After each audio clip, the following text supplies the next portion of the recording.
Setuju. Lu bilangnya kata Alkitab. Setuju. Dampak baik. Dibayarin kali ya. Dampak buruknya mungkin kita jadi kayak agak lebih bersaing sih gitu. Karena dia tahu aku tahu dia, terus iya kalau ada masalah pun kita bakal tetap baik-baikan. Maaf, salam. Ya kalau pasti udah ngerti. Kalau tapi masa disebutin? Iya nggak apa-apa. Malu lah. Kan nggak disebutin siapa namanya. Balik lagi bersama gua Jose. Kesel gue. Lempar gitu.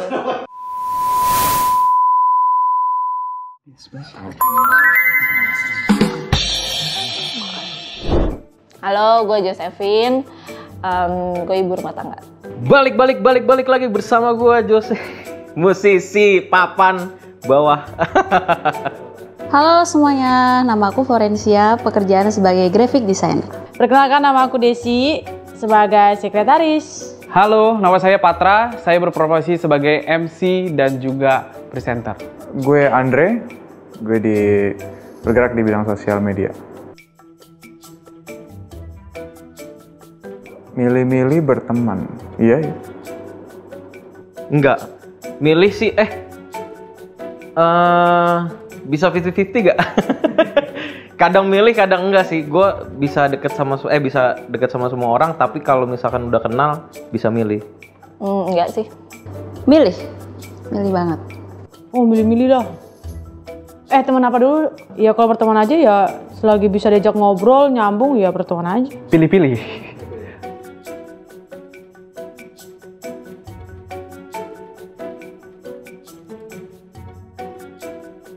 Biasa aja tapi nggak asik diajak nongkrong deh. Gue harus lebih asik. Aku pilih yang benar aja deh.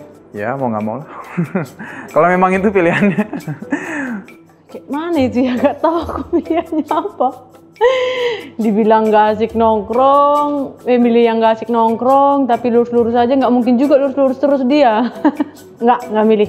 Iya, kalau bisa asik nongkrong, terus lurus-lurus aja. Kayaknya yang pertama deh. Iya. Bodo amat, mau hidup dia nggak benar kan gue yang penting benar. Wow, susah ya. Kalau asik tapi benar, boleh dong. Wah, ada ya orang kayak gitu ya. Sejauh ini temen gue asik-asik dan hidupnya bener-bener sih. Ah, gila. Bukan lu.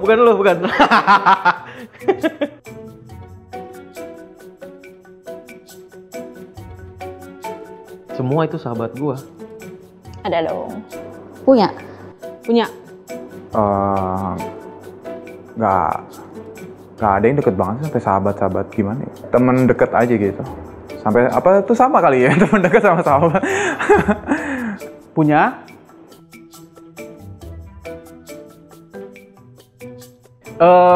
Kenapa gue pilih dia jadi sahabat? Menurut gue itu sahabat tuh kayak saling mengisi gitu loh. Jadi dia mau mendengarkan, kita mau mendengarkan, terus dia mau membantu, kita juga mau membantu. Jadi kayak saling gitu loh.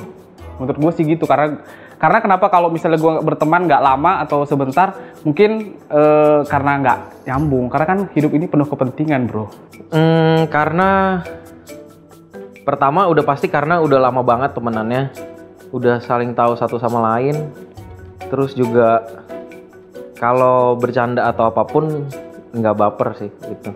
Karena dia bisa apa ya? Karena ya pertama sih enak diajak ngobrol, terus kalau ngobrol topik yang gua minat, dia bisa ngerti.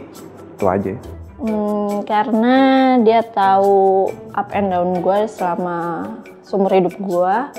Terus dia selalu ada pas gue susah maupun gue senang. Karena dari kita remaja, dari kecil udah bareng-bareng. Jadi kayak udah tau lah sifat-sifat dan bisa jadi diri sendiri aja gitu kalau sama mereka. Karena dia tahu aku tahu dia, terus iya kalau ada masalah pun kita bakal tetap baik-baikan. Kayak contoh, sebelum kita teman dekat, kita kayak ngobrol panjang dulu nih, ngasih tahu dia nggak sukanya apa, aku nggak sukanya apa. Terus pada ujungnya terjalinnya hubungan sangat-sangat dekat itu ketika ada masalah, tapi kita tetap baik. Tetap baik kan, maksudnya kayak bakal suatu hari bakal ya tetap baik-baik aja. Bukan Cornell. Bukan juga orang Rehoboth. Maaf, salam. Betul, setuju. Setuju dong. Setuju banget. Setuju banget itu.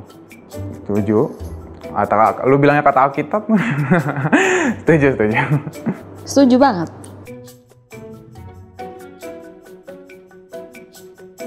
Yang gue dapat apa ya? Paling ada tuh teman gue yang dia tuh rajin banget dari zaman sekolah sampai kuliah sampai sekarang, itu yang kebawa. Jadi kalau gue lagi malas-malas, dia yang ngingetin gitu. Dampak baik, gue jadi mindsetnya itu maju ke depan, jadi kayak berpikir tentang masa depan, tentang gimana kita setelah hidup nanti, setelah mati gitu-gitu. Banyak banget baiknya karena memang mungkin dia bukan teman yang enak diajak nongkrong, tapi emang hidupnya dia lurus-lurus aja dibanding aku. Ya kan kalau marah ya marah, kalau dia kan marah pun nggak ketahuan marahnya di mana. Gua jadi bisa lebih dewasa dalam bergaul, dalam memilih bercandaan, dalam menjalani hidup gitu. Terus kayak apa-apa sekarang gue suka cerita sama teman-teman deket gue ini, dan mereka kasih advice yang bagus sih, dan itu bisa membangun gue. Dampak baik, dibayarin kali ya. Ya sama, ya bisa saling menguatkan sih kalau ada masalah ya. Saling menguatkan kalau ada masalah. Gue jadi lebih lebih fokus ke masalah untuk bisa menyelesaikan daripada gue terus mengeluh karena masalah itu. Jadi lebih ke jalan keluarnya dari masalah tersebut.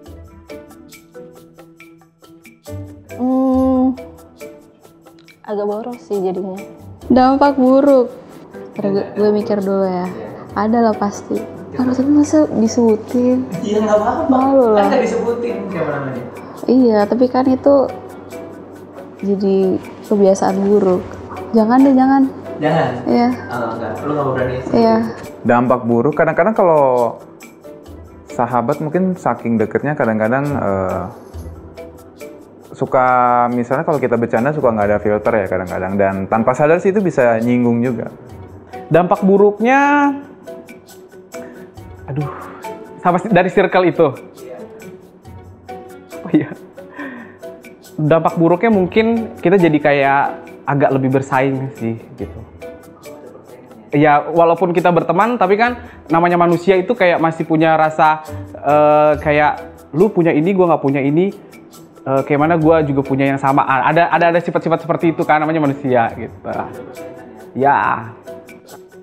Selama ini sih nggak ada dampak buruk ya. Mungkin paling gesekannya itu tuh cuma miskom aja. Dulu, cuma udah nggak jadi circle gue, udah nggak jadi temen gue.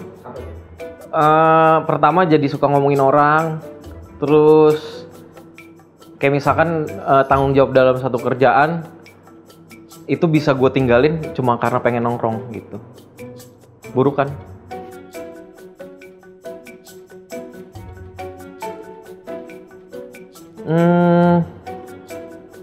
Cepat-cepatlah Anda bangun, saudaraku. Ayo keluar. Jangan lama-lama tidur bersama orang-orang yang nongkrong yang gak jelas. Ya kalau misalnya di pergaulan yang buruk, ya nggak apa-apa. Cuman asal lu nggak terkontaminasi dengan pergaulan buruk tersebut. Jadi kalau misalnya emang lu udah tahu itu pergaulan buruk, ya udah lu jaga diri, tapi tetap nggak cuci tangan dulu. Maksudnya kalau misalnya lu udah tahu itu pergaulan yang buruk, ya lu tetap jaga diri, terus bisa kasih tahu ke mereka pelan-pelan sembari lu tetap dekat sama mereka. Aduh, buat teman-teman yang terjebak di pergaulan buruk, ya dong, kalian Pada mikir dulu ya. Gak apa-apa kan bisa di-cut. Makanya jangan suruh gue spontan.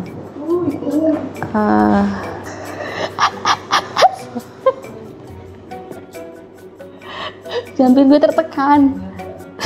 Gue mules nih.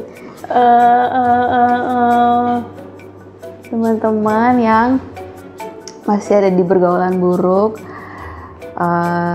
segeralah bertobat, karena gak selamanya kesenangan yang kalian nikmati sekarang itu baik buat hidup kalian ke depannya. Begitu. Terima kasih. Cepat-cepatlah kau pilih teman yang baik, nanti ikut kau buruk. Saran gua untuk orang-orang di sekitar gua, yuk sama-sama berjuang, bukan hanya di bumi tapi di surga. Ya, teruskan. Kalau Anda mau rusak. Manusia adalah makhluk sosial. Yang artinya kita hidup itu dengan bersosialisasi dengan orang lain. Kita hidup itu memiliki koneksi dengan orang lain. Karena itu sebenarnya manusia tidak bisa hidup sendiri. Ya pasti ada ketergantungan kita dengan orang lain.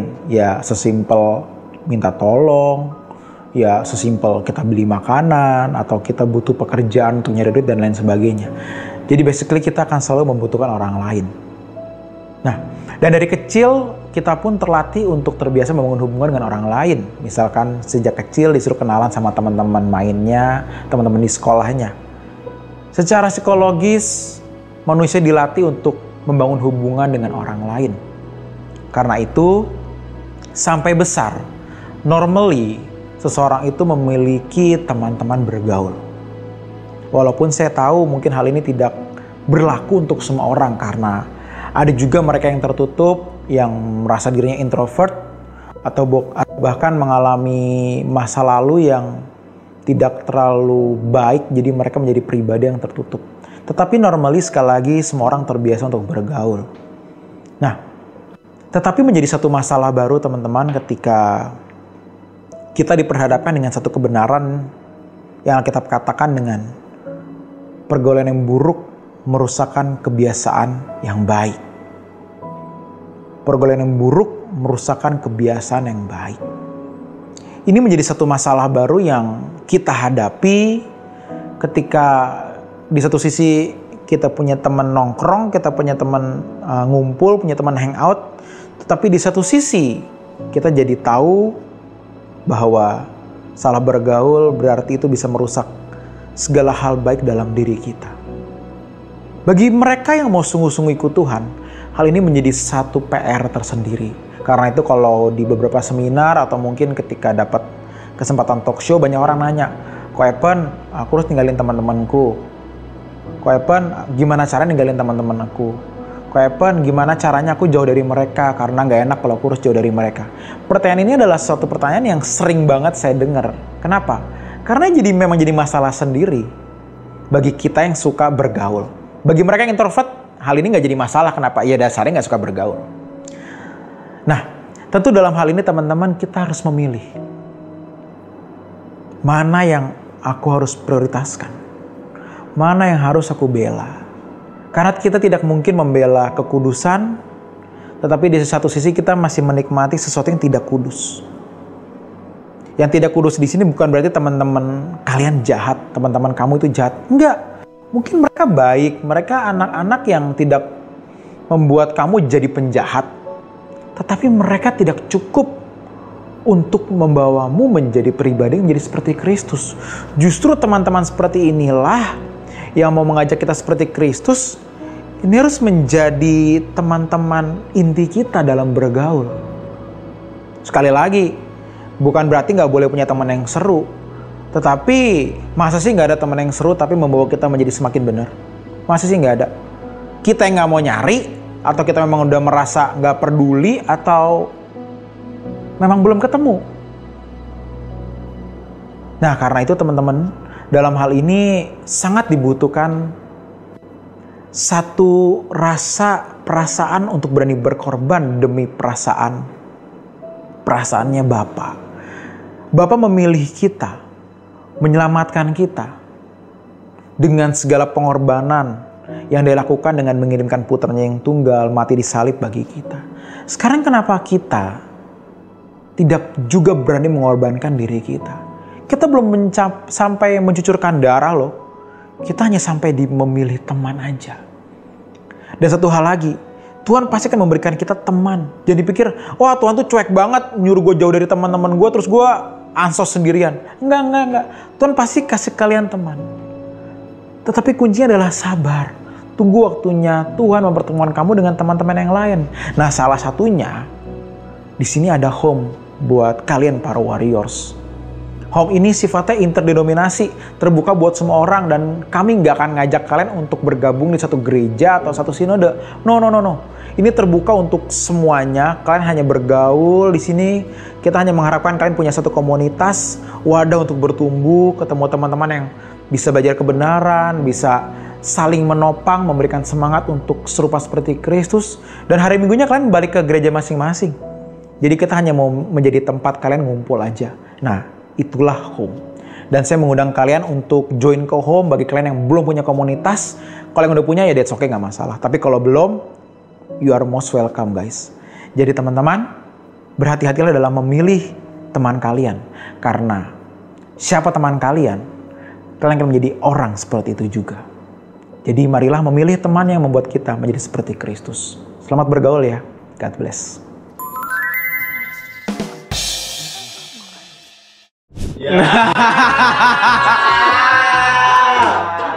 Shalom adik-adik.